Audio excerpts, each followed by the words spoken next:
እንደዛተችው አልቀረችም። ሩታ አብርሽን አሳሰረችው። ጀግናዋ ቁርጠኛዋ እና ባለ ውሳኔዋን ሩታን የምትወዱ ሰላማችሁ በያላችሁበት ይብዛልኝ። እንደምን አላችሁ? ላይክ፣ ሼር እና ሰብስክራይብ በማድረግ አካውንቴን እንድትደግፉ አደራ ላለሁ። እንግዲህ በሚያስደነግጥ ሁኔታ ሩታ ሁለት ፖሊሶችን ይዛ የአብርሽን ቢሮ ከወንድሟ ጋር ሆና አንኳኩታለች። ብዙ ጊዜ ይህንን ማድረግ አልፈልግም፣ ቢያንስ ወንድምህን እና አባትህን እንደ ቤተሰቤ ስለማያቸውና ስለማከብራቸው ሌላ ነገሩ ሳንገባ በሰላም ይህንን ወረቀት ፈርምልኝ ብላ ብዙ ጊዜ እንደነገረችው እናስታውሳለን። ሆኖም አብርሽ ሊፈታት ፈቃደኛ ስላልሆነ ነው እቤቱ ድረስ ልክ እንዳለችውና ዘብጥያ አወርድሃለሁ ብላ እንደፎከረችበት እቤቱ ድረስ ፖሊሶችን ይዛ የመጣችው። እንግዲህ በቀድሙ ቪዲዮዬ እንደሰራውላችሁ ከህግ አካላት ቤተሰቦቿና ዘመዶቿ ጋር እየተማከረች እንደሆነና ፖሊስም ይዛበት እንደምትመጣ ጠብቀን ቢሆንም እንደዚህ በፍጥነት ይሆናል ብለን ግን አላሰብንም ነበር። አብርሽ እንግዲህ ንግግሩን እንደሰማ ነው በቃ እናንተ አታስፈልጉም፣ እኔና እሷ እናውራ፣ ተነጋግረን መፍታት እንችላለን ሲል ለህግ አካላቱ የጠየቀ ቢሆንም ይህንን ማድረጊያ ጊዜ አልቋል፣ እኛ የመጣ ነው ወደ ህግ ይዘንክ ልንሄድ ነው ብለውታል።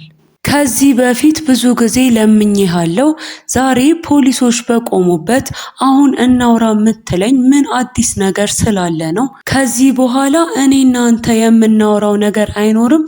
የህግ አካላቶች ናቸው አጠገብክ የቆሙት፣ እነሱ ጋር የምታወራ ይሆናል። ከነሱ ጋር አውርተክ ወረቀቱን መፈረም ካለብህ ትፈርማለህ፣ መታሰርም ካለብህ የሚወስኑት እነሱ ናቸው ብላ ቁርጥ ያለ አቋሟን ተናግራለች። አብርሽ እንግዲህ ሩታ በዚህ ልክ ትጨክናለች ብሎ አላሰበም ነበር። በህግ አካላቱ ፊት እጇን ይዛ እነሱ ወጥተው ሁለቱ እንዲያወሩ እየለመናት ነበር። ሆኖም ፖሊሶቹ እንዲጠጋትም ሆነ እጇን ይዞ እንዲያወራ አልፈቀዱለትም። ብዙዎችም ሩታን ትክክለኛ ነገር ነው ያደረግሽው፣ እንዲያውም ማድረግ ከነበረብሽ ጊዜ እጅግ ዘግይተሻል ብለዋታል። አንዳንዶች ጋሽዬ ይህንን ሲሰሙ ሩታ ላይ ምን ያህል ያዝኑባት እንደሚችሉ ቢናገሩም በሩታ ቦታ ሆኖ ነገሩን ላሰበው ሰው ግን አማራጭ የሌለው መንገድ ይሄ ብቻ ነው ብለዋል።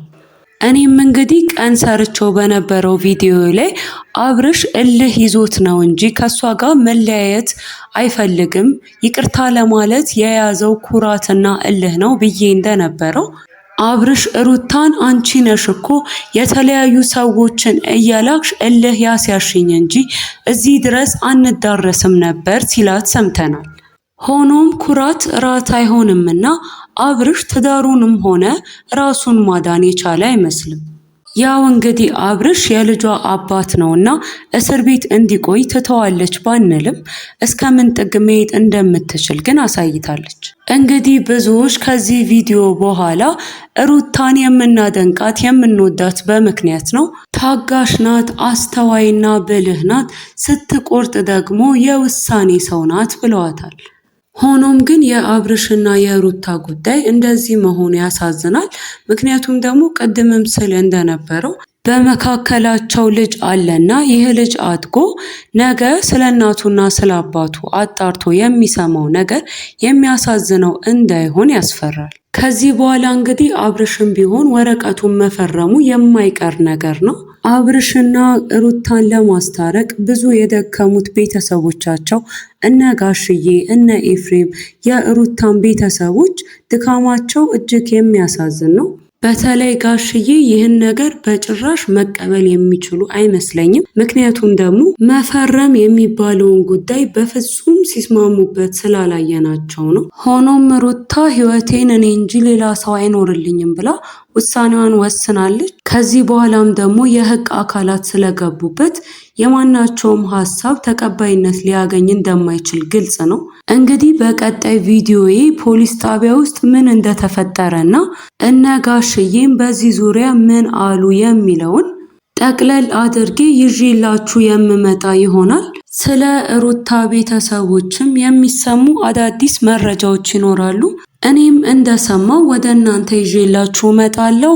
ሰላም ቆዩኝ።